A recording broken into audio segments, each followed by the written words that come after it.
നല്ല മഴ പുറത്ത് കാണിച്ചാ ഇതാ നല്ല മഴ പെയ്യാതാ. കണ്ണൂരിൽ ഭയങ്കര മഴയാണ്. അപ്പോൾ മഴ പെയ്യുമ്പോൾ എന്താ സംഭവം, ഇപ്പോൾ രാത്രി 8:50 9 മണിയാവാൻ പോകുന്നത്. നമ്മളെല്ലാവരും കൂടി മണിക്കുട്ടിയാണ് വീഡിയോ. നമ്മൾ നല്ല ചൂട് ചിക്കൻ ബിരിയാണി കഴിച്ചാലോ?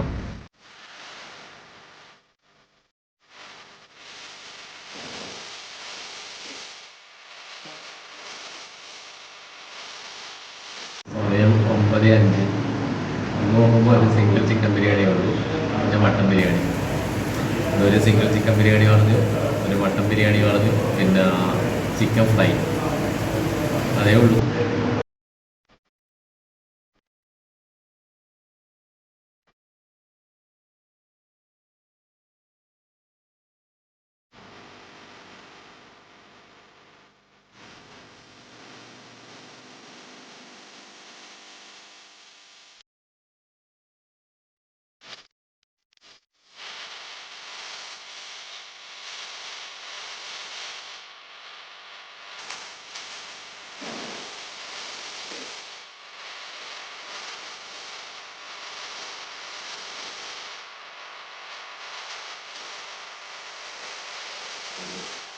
ഈ ബിരിയാണിയും ചിക്കൻ ഫ്രൈ നല്ല അടിപൊളിയായിരുന്നു. ഇടക്കാലത്ത് അജ്വ ബിരിയാണി കണ്ണൂരിൽ കുറച്ച് ടേസ്റ്റ് കുറവായിരുന്നു, പക്ഷേ ഇപ്പോൾ അത് വീണ്ടും അവർ പിന്നെ പഴയ ലെവലിലേക്ക് തന്നെ കൊണ്ടുവന്നിട്ടുണ്ട്. എന്തായാലും ബിരിയാണിയും ചിക്കൻ ഫ്രൈ എല്ലാം എനിക്കിഷ്ടമായി.